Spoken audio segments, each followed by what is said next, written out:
Hello, I'm Dr. Marie Hartwell-Walker, and this is my friend and colleague, Dr. Dan Tomasulo, and we are the Ask the Therapists on PsychCentral.com.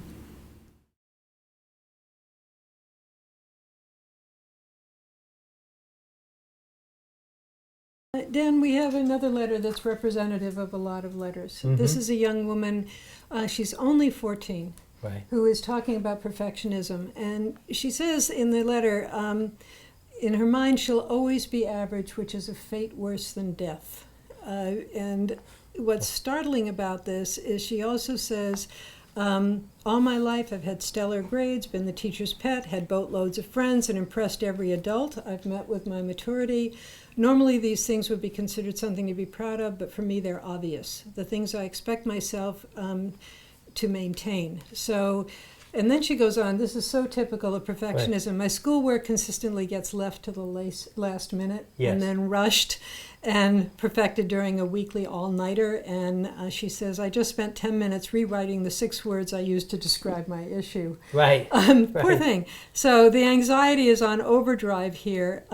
She does say she either cares too much, so issues consume her, or she stops caring. Also Right. very typical. So I thought that this letter is representative of so many letters we get, particularly from high school and college students, that we Right. should address it. Yeah. Okay. Do you want to just make a few comments and we'll go from there?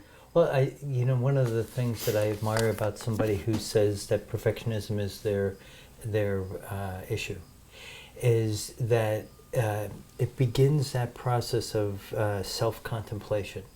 That there's a part of her looking at the perfectionism. She gets it. And so it's the part that's able to witness that we really want to give more control to, more say to. And the fact that she can see it as a pattern or a string of behaviors or a collection of reactions means that there's a witness inside of her. And, so my encouragement would be for her to find ways to keep cultivating that witness process. I think that would be the way to start.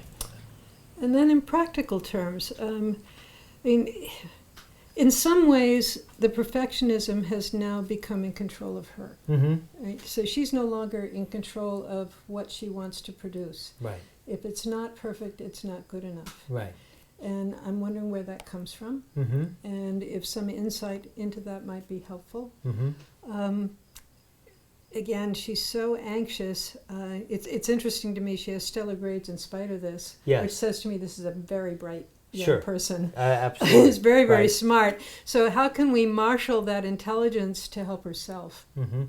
Yeah, I guess the last thing that I would say about that is that in this instance, you don't want to throw the baby out with the bathwater. No. Yeah, right, because there's something about her attention to detail, the quality of her work, and this idea that we don't want to say perfectionism is a bad thing.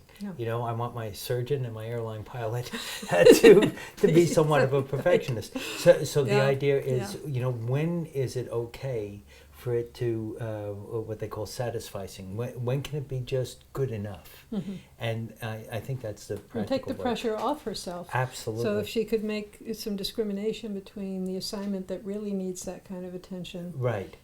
and those What's that good really, enough. Right. it's fine. Right. Yeah.